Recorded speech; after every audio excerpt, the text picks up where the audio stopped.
도토리 뉴스 주간 랭킹 탑5 지금 시작합니다. 안녕하세요. 도토리 뉴스입니다. 오늘은 12월 2주, 한 주간 가장 많이 이야기된 이슈를 랭킹 5위부터 1위까지 빠르게 정리해드릴게요. 바로 시작합니다. 5위 쿠팡 개인정보 유출 압수수색 계속 당국 개선 요구.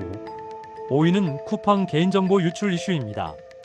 최근 보도에 따르면 경찰이 쿠팡 본사를 대상으로 연속 압수수색을 진행하며 유출 경로와 내부, 보안 취약점 등을 확인 중인 것으로 전해졌습니다. 또 개인정보보호위원회도 쿠팡의 유출 사고 대응, 그리고 약관 회원 탈퇴 절차 2차 피해 방지 대책 전반을 점검한 뒤 개선 조치를 요구했다고 공식 발표가 나왔습니다. 이번 이슈에서 시청자분들이 바로 챙길 포인트는 3가지입니다. 첫째, 비밀번호 변경과 함께 다른 사이트에서 같은 비밀번호를 쓰셨다면 연동 변경. 둘째, 문자 메일로 오는 링크는 조심하고 공식 앱에서만 확인하기. 셋째, 추가 공지에서 어떤 정보가 유출됐는지와 재통지보상 안내가 나오는지 계속 체크하기입니다. 4위 2026년 5월 1일 연차로 5일 노동절 공휴일 추진 변수. 4위는 2026년 5월 황금 연휴 이야기입니다. 핵심은 노동절 5월 1일이 법정 공휴일이 되면 연차 하루로 5일 연휴가 가능할 수 있다는 기대인데요. 최근 여러 매체에서 노동절 공휴일 지정 추진 이슈가 보도됐습니다. 다만 여기서 중요한 건 아직은 가능성 단계라는 점입니다. 실제로 공휴일 지정이 언제, 어떤 방식으로 확정되는지에 따라 달라지고요. 회사마다 단체 협약이나 취업 규칙, 휴무 운영도 달라서 전 국민 자동 황금 연휴 확정처럼 단정하긴 어렵습니다. 그래도 달력 전략은 미리 세울 수 있죠. 2026년 5월은 연휴 변수가 큰 달이 될 수 있으니 여행 계획은 환불 가능한 옵션으로 잡아두는 게 안전합니다. 3위 도수치료 건보 적용. 정확히는 관리급여 논의 선정 단계. 3위는 도수치료 건강보험 적용 이슈입니다. 결론부터 말하면 완전한 급여. 전환이라기보다 관리급여 방식으로 관리하는 방향이 논의되고 있다에 가깝습니다.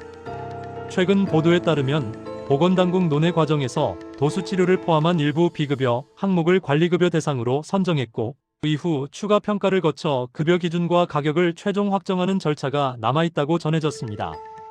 또 다른 보도에서는 비급여 과잉 이용 문제와 실손보험, 구조 문제를 함께 다루면서 도수치료 같은 항목의 환자 부담 구조가 크게 바뀔 수 있는 개편안이 거론되고 있다고도 합니다.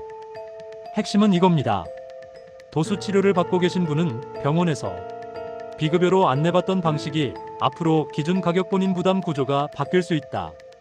다만 아직 확정된 단일 결론이 아니라 절차가 남아있으니 내년부터 무조건 싸진다 무조건 비싸진다는 단정형 정보는 경계하셔야 합니다. 2위 1인당 민생지원금을 60만원이나.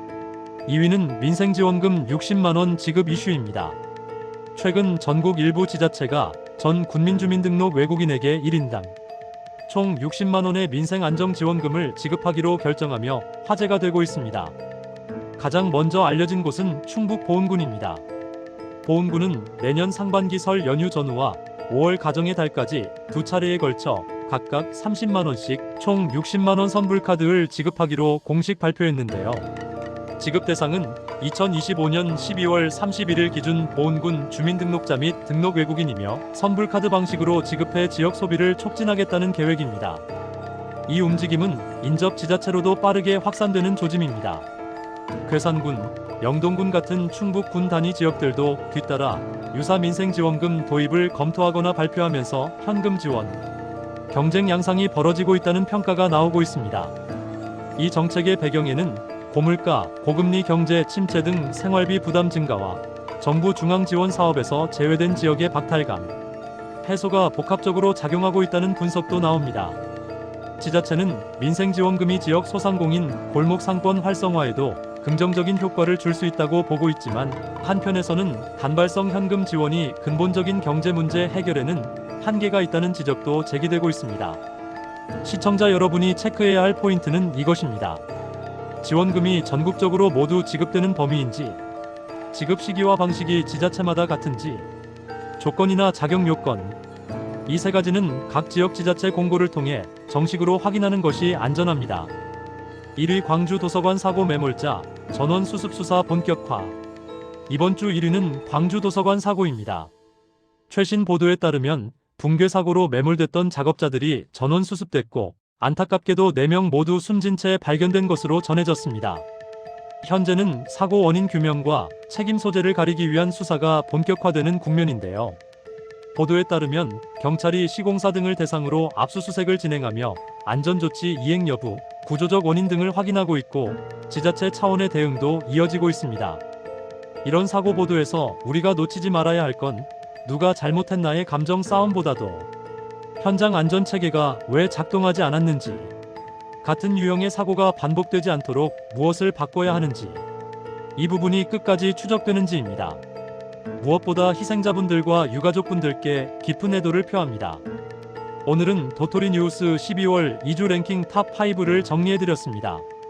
특히 정책제도 이슈는 확정 여부가 중요하니까 다음 주에는 결정이 났는지 바뀐 내용이 있는지 업데이트로 다시 돌아올게요. 영상이 도움되셨다면 좋아요와 구독, 알림 설정 부탁드립니다. 도토리 뉴스였습니다.